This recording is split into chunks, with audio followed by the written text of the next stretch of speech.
ก็เปลี่ยนปีคืนได้เปลี่ยนกวนคืนจิ้นข่าวนอนเงาจอหนุ่มร้อยตางเท่าเจ้าแหลกคานอปาตีที่ไหนไหวธรรมาชาวนาตางหลายนายไหวกาวิปากามาวิปาก็อันว่านั้นจำพอเดียวเจียนจะร้อยขิงขึ้นชายากาตานาวะปอแหมเปิ้นว่าตั้งแหมเฮายกคำวันชายนำนายวิปากาอวิญญาณก็ก็พอมีถูมีเจ้าในปินบุตรร้อนแต่นาวามานยาคือจังตะลอยตัวสติจาสติจาตาลูสุมโนสาตะกะมาลุนลันรวมที่ป่าไปซานง้อปากเปิดเป็นกวานแก่นเป็นตานไม่ยาวตานเผาตานมันคานเผาคานมันในไว้เจอชานแด่ถ่อมกว่าก็เอาในปอหูเมือกเขาหูดีปอหูขี้ปอไหลขี้เขาหูหยาดลีกาลาธรรมะเอกลาปานาจังมือปั่นเชิญสองอากรรมนายไว้เชตุเดียปริสิตาข้าดันสัมภาวงยอดเจ้าพระเก้าจอมใจตายย้อนเงินเจ้าตายย้อนคำเจ้าตายย้อนเฮือนเจ้าเนี่ยปันอ่อนเช่นว่าแก่นตะวายพุงทุกคนว่าเบอร์จัดก่อนสองคุณมาชาโป๊ะปั่นแนวลายอ่อนเยาหนูก็หนูเปิ้นกูนกก็นกเปิ้นคือนายกินซ้ำว่าเนียวว่าลักกินของเฮาซ้ำไก่มาเปิ้นเจ้หนาว่าเหลือร้อนวันไล่ใจเพียงตราสั่งสอนไว้คนให้ดีมาดีต้องสองอาตุติยาปริสิตาธรรมวงเขียนจะวางย่อนเป็นตัวเอาเนี่ยปานยิงใจตาไหลชายเสียงตาลาถัดจอมหอยไปไข่พร้อมกันชาถวยคันเลยตามุนอยมุนฮาอันเล่ากี่ดองเอาสองศอกเฮ็ดหนังเพื่อนด่างต่างไว้ต่างในชักส่งหิมเตาตินคำจองว่าเฮาพวกเขาเป็นธรรมาติสนาธรรมะเศร้าอ่อนนาแต่ดาตะกาหนุ่มเท่าเจ้าขากู้สู่พวงเพียวมาในผู้ไรก็ปานก้อนอ่อนดีปานที่อ่อนกว้างจบแล้วเธอเนื้อตรัสหาเนื้อจ้องถ่อมตลากูเท่ากูหนุ่มกูเจ้าในเอากามนายต้วยตันข้าในสามกับตามลอยกูน้อลองตลาธรรมากำในไปเจียงไปเชียงสันนี้นามีมาอันลาเสียก็พอไปเย้าไปก็ไหลถ่าของเปิ้นนุ่งนี่นุ่งเนื้องเย้าอันใดก็เหมือนตั้งเครือเยอะปุกเปิ้นำนาก็แผ่นดินเมืองทงเที่ยวเยาตราเงาเสียก็เพียงจับความเพียงจับขับหาอย่างกว่ากำไตก็ต้านทานไฟเปืองไตทองก็ในขึ้นดินไหวไก่จะร้องต่อพายอดเจ้าพุ่งช่องไปเอาจองว่าตาทิยาปฏิสิตาจ่าจองพื้นดอยยิงใจต่างไหลถ่อมร้อยอย่าเนี่ยตนาวะป้ามีหูสองควานอ่อนมาเนาะมีเจอตะลาอ่อนเขียวเนาะนั่งเป็นแถวในจองก็ลองเจอจ้อยไข่ถ่อมเอาอย่าไปว่าปุ่มตระนานชุดปุ่มตระนานพุทธอย่าไปว่าว่าเพื่อสติยูเขียนเจ้าห้อยปัจจอมเป็นคานเยาก้อยกาหนุ่มชาวไร่ตั้งเจ้าตั้งข้าเปิดถ่อมแทงปัจจอมความกว้างอันละสีก้อนเนื้อจอมชัมพาสิทธาชัมพาหน่อมังลองไปจริงลูกก้อนปานอ่อนเอ็ดมาเนาะปานร่องพระก็ช้ำยังปองบุตรตามเย้าอันเลยสิก็อากูฉลาดเจ้าตะขามเสียวปีเจป้นบุตรเย้าอับเลยขามป้นตามเย้ากับเลยขึ้นเก็บเป็นกวนเย้าต้องช่องขาพี่น้องอ่อนกันนี่น้อยสะพอจากกันร้อยข้างไหลต้นที่ก็เลยก็ที่กระตั้งพะเลยก็เอาที่เอากะมันป่องปิ่นว่าไปกาบดถ่อมเที่ยงที่ใครคืนลัดเนี่ยเที่ยงไอจองเรามันไม่มีนางไหนไกลย่อกำได้หนุ่มเจ้าข้าป้าพี่ที่เนื้อจองหลวงเมืองนายยิงใจดังเสียง ผู้เราพอเสียมาว่าเพราะว่าศิลนาสถาตรายังมีบ่เพราะในจึงอ่อนกันมัดอ่อนกันต้องข้าน่ะร้องสิขอสิมันสิกรรมเลยตาเพราะว่าใครนอนนี่ก็เหมือนนอนเพราะว่าใครถอมก็นั่งถอมสามยอมสิยุมจุ่มหนุ่มต้มเท่าเจ้าข้าปาปีตั้งเสียงตั้งหลายคำน้ายถอมดีๆถอมดีๆอย่าถอมแยกอย่าถอมเปียกอย่าถอมปื้นอย่าถอมปื้นอย่าถอมเปียกอย่าถอมแยกอย่าถอมไว้ได้เป็นความใจแจกกามใจจ่างกามใจอย่าสว่างเลยใครเคลื่อนร้องต่อพระเป็นเจ้าจัดหนุ่มจัดเกศอาทิตย์เกตรามีมาเขาเฮ็ดสังฆังปืนปอนมือจินว่าสมัยยังเขาจัดในอะไรเปี้ยจรีดีสีกรรมเลยตาว่าก็เปิดเนื้อหนังดีในมันเป็นสุญโยโรกุอันว่านั่นสุญโยโรกุนรกาสมันโลแล้วเราปากันเสียแล้วลีก็มีนรกาในมีเนื้อหนังดีในขีก็มีนรกาเนื้อหนังดีในเมียดก็มีเนื้อหนังดีในยุดก็มีเนื้อหนังดีในตั้งเสียงยาวใครเอาปืนหักปืนเปียงเขาเดี๋ยวก็มีเนื้อหนังดีในเฮ็ดอยู่กว่ากินกาลาดกว่ายาวใครเอาปืนจังเขาเดี๋ยวก็อยู่เนื้อหนังดีในเฮ็ดกว่าช่างกว่ายาวก็ในเนี่ยโวดอันว่าก็จะเก่ามึงผีม้ามเก่าอะไรมาน่ะโวดอันว่ามันเอาเนื้อหนังดินในยาวชินทำกรรมฐานก็เอาเนื้อหนังดินในยาวมันจะเก่ากะเหรอก็กะพ่อมยาก็มันคือมึงผีน่ะก็ขี่เอาสำนงมึงอะไรตามยาได้ตั้งขี่พวกตึกตายหากันชาวขึ้นเกิดเปลี่ยนโกนนรกาสังขาราตราในพระเป็นเจ้าเขาเจ้าหอเจ้าหนังไหนเจ้าเหมียวในแต่กะเขาโวดอันว่าในมันเป็นวิปากาโกศลาวะพระเป็นเจ้าหอไว้เจ้า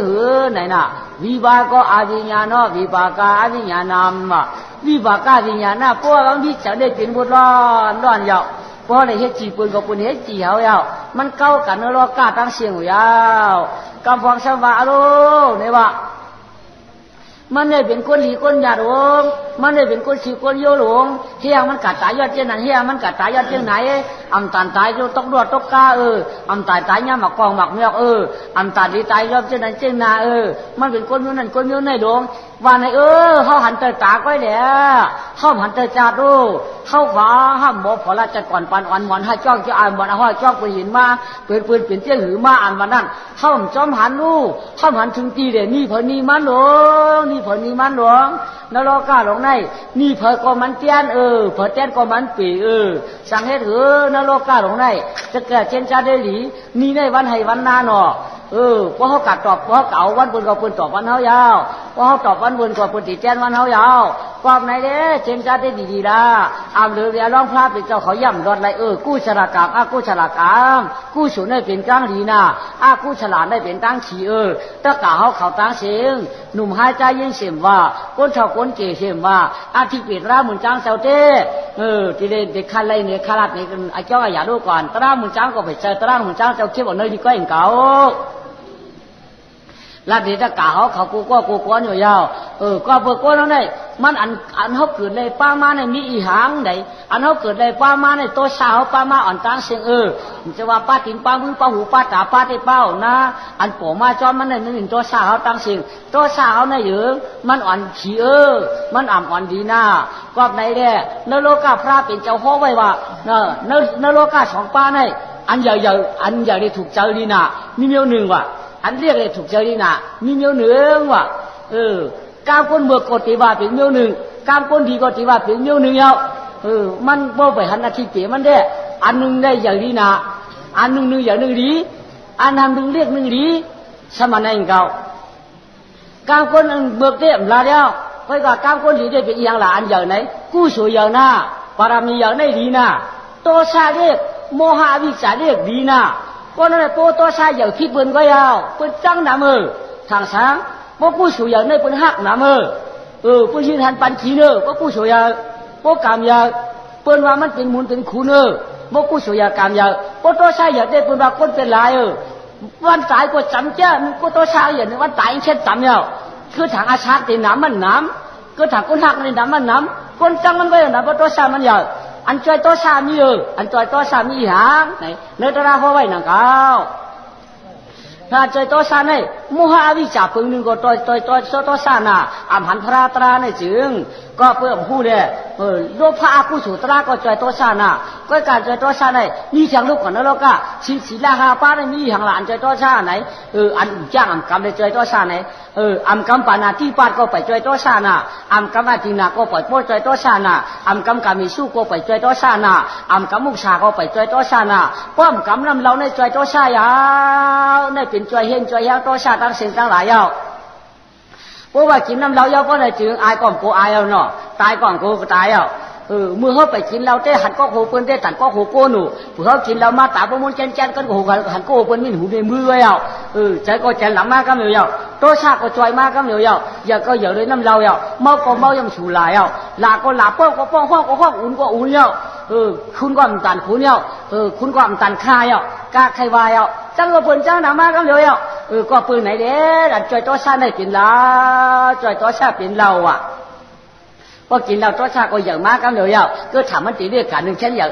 อันมาใจกู้สู่เป็นอีสังหลาเนี่ยตาหน้าเด้ศีลาน่ะภาวนาเนี่ยใจกู้สู่น่ะว่ากู้สู่อย่างในดีว่าตัวชาเรียกในดีว่าตัวชาอย่างในกู้สู่เรียกกุยเหลืองคุณหักอ่ำน้ำนะเป็นคนจ้างหลายๆก้อยได้เป็นตลาสั่งสอนชูมาตะกายยิงจ้าดังเสียงได้หลายชนก็ตะกาวเขาหูได้ก้อยไม่ก้นดังก้นไอ้ก้นจู่ๆตั้งเสียงสีเนี่ยกำพองก็อยู่ไปเลี้ยงเนี่ยนะเลี้ยงเราหมายนั่นขายเดือดร้อนนั่นอ่ำด้วยพระเราเป็นเจ้าเขาก็เปิดโมหะอวิจจาตระอ่ำหันเนี่ยเป็นอันร้องอ่อนก้อยเนี่ยได้ทุบเอาเมียวตายนั่นก็กลัวเมียวเก่ามาหนุกเมียวเก่ามาหนูอ่ำอีรูเจอเปิ้นช่างเอาไว้เผื่อขามาปิงเฮียงอ่ะเมียวช่างขึ้นหลักกินเทียงที่ว่าเมียวกินของคามเจอของขาหลวงนุกนั่นหนูนั่นเมียวกันเก่ามาในกฎตราตัวใหญ่เนี่ยเนี่ยลื่นนั่นต้องชี้ว่าเป็นเงินมันคำมันก่ำเจอคำอาร้องหลวงกับพ่อเปิ้นพ่อตายในซ้ำเจอปารามีอาร้องเจออ่ำจะเมียวเจอความเป็นเจอไม้เอาความในเด้ชิดใจยันเดียวลงใหญ่เอาตรงนี้เป็นก้นไม้เอาตะกาเขากำในขาได้ขาพี่น้องเป็นก้นไม้เอากำในขาพี่น้องจ่องกันนั่นไหวนั่นวะพี่ใหญ่พี่ใหญ่กำในหาจีมือตั้งเลยพี่ใหญ่ตั้งวันหากล่อมหันตั้งมือหากล่อมหูหาจีกัดตั้งเลยล่ะพี่ใหญ่วันไหนก็ไม่เอากากำป่องกับพี่เอากากำป่องกับพี่วันไหนขาพี่น้องก็อ่อนกันกากำป่องหนองคือลงกัดที่บางทีก็คืนจอมลาผาล้านขึ้นจอม5 ฝาล้านมางปอกปีมันการก็น้องมันไปเที่ยวขวามางปอกทุกข้าไม่ได้มาลาพอให้จำลูกไหลต้วนขันทุกเมืองกวนเยามาปอกน้องมันภายปีมันแก่นไกวกันเยาไปจอมหัวหางฮึกง่ายแก่นไปจอมหัวหางกลางลอยแก่นเป็นล้านผ่าล้านเจ้าคอกผ่าล้านเจ้าโคกยาวตาไปเฮคุณมังชาช่องป่าเป้ไก่ฉันหยับนายตั้งไปพี่น้องตั้งไปพี่น้องเพื่อทุกข้าตาดียาไปไผ่จอมลูกไหลตอนขันทุกเมืองกวนกว่ากาเขาถึงขึ้นร้อยกว่าที่เรียกกันไหม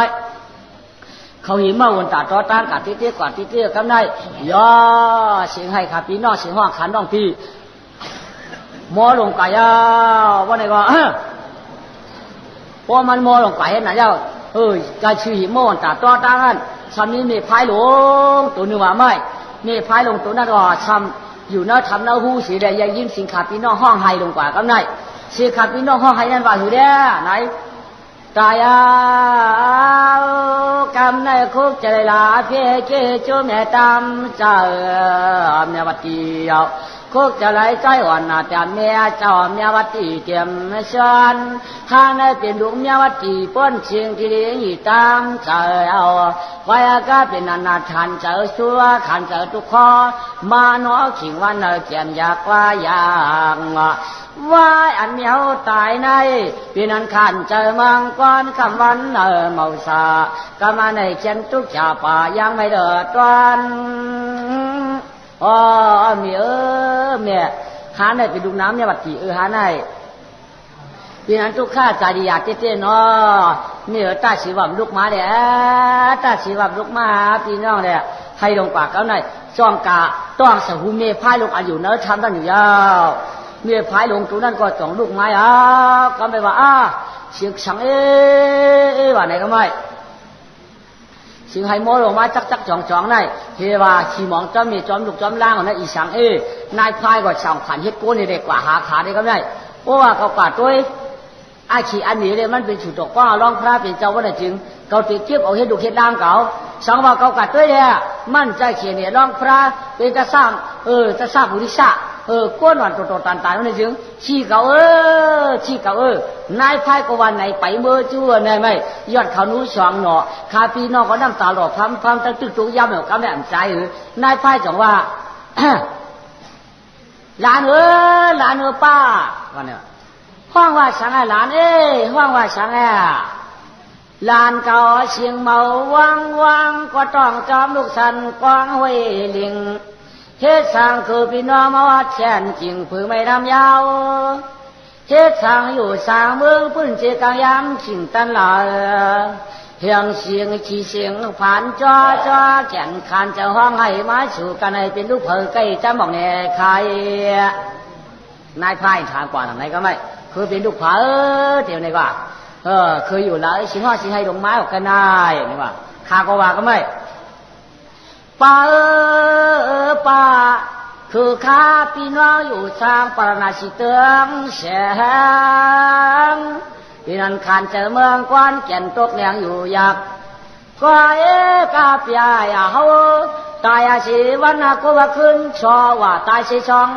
องขึ้นก็บาวานเย้าหลุดร้องแรงหยับนาสั่งมีผัวเท่ายาเต็มแขนขาก็ปื้อปากเจปืนเจกางปลาของเมลืนนั้นแหมฮัลโหลทุกข้าข้าป้าป้าเผื่อทุกข้าเปียสมาตายเป็ด2ขึ้นกวันข้าอาจารย์ว่าเป็นเมลืนเอามาป้อมาแหมหาพี่น้องข้าจับตีมือกับมือแล้วขยาวชื่อเมียเต้เป็นน้ำเมียวัดกี่ข้าอยู่เมืองปาราณสีจิวว่าเป็นเอการต้ามองจอข้าเมลืนว่านางแจ่มเลี้ยมว่าเมลืนนางแจ่มเลี้ยมว่าก็จะหาพี่น้องทุกข้าข้าป้าวันนี้ก็ไม่มาลูปายักษ์เลยผัดดินผ่ามือคือพี่น้องเป็นผิววิญญาณลานายพายก็กัยักษ์เลยก็แม่รอชาวบ้านมีจุ่มชาวบ้านมีผัดดินผ่ามือขาพี่น้องเลยชาวบ้านมีจุ่มดินชาวบ้านมีจุ่มห่างคิดหวยปั่นอีดีวันนี้คำว่าต้องน้องตั้งเป็นเหมือนกันนายพายชำหันชำหมกกำเดือดกำดวงเฮว่าเลือดขาได้เป็นเลือดสุดตัวกว้างดวงขาได้เป็นดวงสุดตัวมานขาได้เป็นเจ้าตาดีปั่นแล้วหลงช้างพอพวกเขากินขาเขาได้เขาตกอะไรพวกเขากินขาพี่น้องสองใจเนี่ยก็ได้เป็นก้นดีเมื่อนามานั่นก็ได้ขาได้ช่วยเราเขาขึ้นเมืองผิวกล้าขึ้นป้านิ้วนี่ปั่นนายพายชำนิญาณหันตราแจ่มใจเด็กก็ไม่จังว่าอะโลอย่าไปกัดตั้งหลานหลานเอาในกะวันตาเมื่อไหนว่าเขาปลาก็ห้องเขาแม่ก้อยห้องเขาแม่เต้นางลาอยู่สร้างตองตาโพยไม่ดำเขาแม่ก็เป็นนั้นเตียงสีสองใจหมักตาเสืออ้อมปอมเนาะใหญ่ว่าป้าน่ะเธอว่าเขาแม่นะลูกจ้าใจเย็นน่ะก็จะเป็นแม่เก็บคือก็เก็บเรื่องเก็บดูแม่ว่าไหนเนาะจองเอาขับพี่น้องกับเจ็บเอาขับไว้เนื้อทำเนี่ยเมียเขาก็ข้าเจอโจ้จ้าลุงเล่ามือขับพี่น้องกับโต๊ะขีเมื่อวันตัดโต๊ะตั้งทุกข้าใจอยากก็ไม่เกี่ยวยาก็ไม่ใครกินสังก็นายพายหาไม้เด้งใครกินสาวนายพายหาไม้เด้งก้อยกาวันหลังวันเดิมก็จะกลับมานายพายสั่งไว้ว่ากาข้างใจข้าไม้พังเสียอย่าไปตั้งต้องตุกตั้งจานนอกโอ้ได้ตุกล้านลาหาวายากาคืออย่าไปออกกันนะทำสีกาไปไพ่บ่เจตั้งก็อย่าเต่านะลูกจอนช่องเปียงใครอยากกินสั่งหนังวันเดียงลูกจะได้กินง่ายก็ลูกเมียอย่าไปกัดตั้งตัวกูชื่ออย่าไปกัดตั้งเนื้อกูจานอย่าไปกัดตั้งเนื้อกูพานอย่าไปกัดตั้งจานกูเมียนอย่าไปกัดเรียนตั้งออกกูงูลูกลูกมาอยู่เนื้อทำเนื้อหูในนั้นลูกหน้าเมียไปกัดตั้งกินบ้าเลี้ยงคือนายพายเขาถือเขาขึ้นไวกว่าป้อกังเขาก็ใส่ชาใส่ช่องหมักไม่ป้องกลายเป็นหมักสุรกาวหมักน้ำโบหมักเหล้ากลายเป็นหมักซิก้าป้าเอามาสับรุ่นเป็นรุ่นกุยรู้มาจริงมันหุยรุ่ยหูละเอาไม่ได้ขาพี่น้องหมักออกจากหันนับตั้งขีนี่ได้ที่มันหมักกินหมักแก้วหมักแขนที่มันหมักเห็นหมักมุกที่มันหมักชุกหมักเสือข้าแต่จู้จ้าหามาได้ขาพี่น้องกินเสร็จต้องมิวหักข้าก้อยที่อาสาขายอยู่มากกว่าได้พันคุณมาให้ชาได้ช่องป้าคุณพัน ในป่านวันเลี้ยงนายไผ่ฮักเหลือเพียงสุดหวานยาวฮักแต่ฮักกว่าปุ่นเสียงที่เหลือกวนยังจะเจตุนจืดแม่นางไปเย็ดฮักเพียงลูกคุณใจโอ้นายไผ่ก็ฮักแต่ฮักว่าสะปั้นปันกัดตั้งเลยอาสาขับพี่น้องก็อย่ามาชิบหนึ่งมาถึงมาชีวิตถึงมาชิบสองถึงมาชิบสามถึงมาชิบสี่ถึงมาชิบห้าถึงมาชิบหกก็สักจัดตัวแล้วสามขึ้นอย่างมาจอมปีอยู่ดีกินหวานนิ้วก้นตกผ่านสัมเพราะเป็นสังอยู่กว่าทำกว่านั้นทำนั้นโหอาสาปียถึงมาชิบเจ็ดน้อง16ตกกว่าถึงกว่าอาสาปียมันถึงมา18น้อง17ยอกเขาไม่หิวโม่วันตาต้อตั้งนี่เขาก็สร้างปัญญาปีกัดตั้งแล้วนั่นว่าวันว่าคำว่ากูลูกเขาป่าย่ามีย่าสือย่าพานนิ้วเป็นต้นหันนิ้วต้นหูกูลูกใจเมียเสือลูกอย่าไปไกลเดี๋ยวแล้วนะวันให้หลักวันเนี้ยกูหลักวันกูวันนี่ยาวก็ไม่ถึงมาแต่วันขาพี่น้องก้องคอกันอุกกันกระชื่อนะทำนั่นหนูยาวนอกใจมันว่าปีใหญ่ปีใหญ่ตาแค่ตาหน้าหนาเมียเอาไหนตีมือจู่ห้ามาอยู่เลยมันไหนหลักปัญหาเล็กๆอย่าพี่กัดตั้งหลักพี่กัดตั้งหลักอันมาได้เต้กับลูกเก่านอกเต้มปองใจต้องปีใหญ่เอาปองใจป้อนในห้ากาช็อกเลยตั้งจานอาทุอาชาติมีสังอย่าพี่กัดช็อกตั้งหรืออันหรือเห็นได้มีสังถ้าเด็กกาชอกด้วยตั้งตัวมันเอามุกไว้ที่มีสังถ้ากาชอกตั้งออกอันจะยังหยอกที่มีสังทำมังได้แล้วมันปีหิวไปเมียวเนี่ยปีสังหาปีเกศเฮฮะปีตันนายเมียวว่าปีเอาว่าเมียวปีหมูว่าปีหมูเชี่ยเมียวว่าแล้วก็มีอันเขียนมีลงหลังๆไว้โย่อะไรอ่ะเอาน้องชายก็ว่าได้ปีกว่า5กว่าสันช้างพ่อเขาอันกันไปเสียตั้งจานไก่ย่าพานกองก่อลูกมันฝึกไว้จ่าข้าด้วยต่อตาทานบ่ไรละโอ้พานออกมาจ่ายทั้งจานนำจิตใจเรียบกว่าตั้งตุกเรียบลงกว่าตั้งตุกการเขาขาใกล้แก่นป้อปูกาเชียงมาตั้งตุกได้ผิวเป็นใกล้หลายมาตายรีบมือตั้งห่วงเป็นจ้างสิงจ้องตายหลอมด้วยเป็นจ้างไกวแก่นว่าให้เชียงซากนี่เขาใกล้มาที่มาลากินย่ำกันนานว่าขาขาดตั้งออกเมียเขามือชุดพวกใกล้ปีกาเพียวคนมาแล้วจานาชังก็เป็นคนเมืองเตะดื่มร้ายจะหยุดเจ้ามือเมียเขากะเลือมาตัดกินกันนานย่อขาขาดตั้งออกกำไรชาวกะย่าคนก็มีใครเอามาไว้มือเราของหัวนั่นเด้อซ้ำไปตายดีโม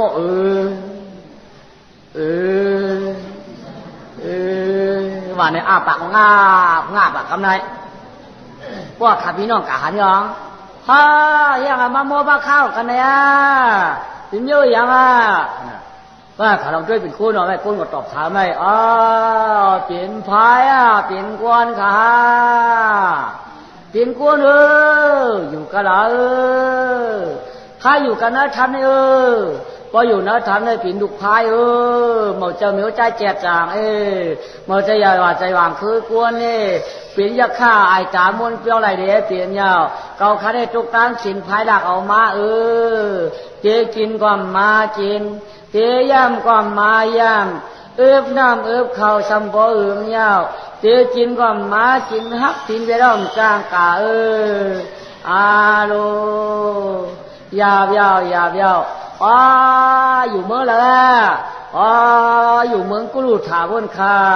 เฮ็ดฉังเลยเฮ็ดไหนเนาะก็เปื่อเก่าคาไนพี่ดาเมียลาปอลาเมียป้อยเมียเย้าป้ายเข้าถึงตวางเย้ากว่าบาปื้อกูอามูหลวงลางเมืองก้อนอ่ำซาลางกูเปิ้นบัดขาเนี่ยจังว่ามาเผียวลุงนาตัวตั้งไม่ยกช้างห้วยเราไปอย่าสวดเมืองกวนสมัญญาพายหลงกันในหักขาข้าไหลเผาคำการยมเป็นหักขาข้าไหลเผาคำการยมเก่าข้าได้ชมจัดปานกวนเยาห้ามเจ้าพายเป็นกวน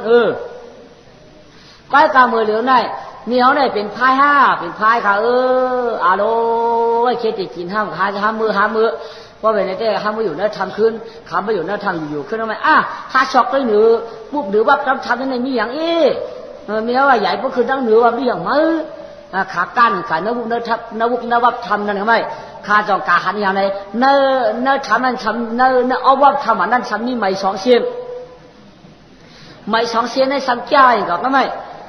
ก็ไม่ช่างเตรียมยื้อไว้กันนั้นว่าไม่สองเส้นอย่าว่าเรียนสีกรรมไม่ข้ามมันสองเส้นเพราะว่าเรียนเมาดีว่ะพอชุดต้องกับเป็นมีก็เป็นง่ายไปกับไม่เช่นในเป็นไม่เมย์ไม้ผีพายเนี่ยกุญใจกุญยิงสีหมูว่าไปกับพอชุดคอเย้าชุดต้องสั่งเป็นนั่นอยู่ยาววันนี้ก็ได้พอเตรียมไม่อ่ะขาพี่น้องก็กะหันยังพวกนั้นเจ้หาชุดต้องได้หรือยายเขาชุดต้องเป็นหมาพวกก็เป็นหมาเอายายเขาพูดออกไว้นะหรือว่าน้องใจอย่างนั้นว่าชุดต้องมูมองไว้มีอีมันยาชุดร้องเลยเป็นชุดนักขามาคุยก็เฮ้ยชุดตัวเอามาชุบเสือคอมันยืนหมาดิเอาหน่อยยายก็มาพูดออกกันเลยอันจัดที่บ้านที่ว่าเขาดีฮิตด้วยเขาชุดต้องเป็นเมียวพอเป็นเมียวมาพูดกันเดี๋ยวหน้าเนี่ยเดี๋ยวยายมันไม่เขาจึงชุดต้องเป็นเมียวผีลายจวงเป็นเมียวนางกว่างยองช่องพระองค์นูชิมจอกพัดดูว่าไรไหมผมมาเชื่อว่าคอยยืนเมียวไอ้พี่น้องแบบพูดอะไรอันนู้จัดดิจัดดิมั้งว่าชุดต้องอย่างก็เป็นนั่นไว้การกำเนิดเนี่ยถ้าหรือชุดต้องเป็นหุ่งหลวงให้ได้ยินอ่ะไกลก็หาชุดต้องเป็นหุ่งยินอ่ะไกลไปแบบนี้มันคือมันด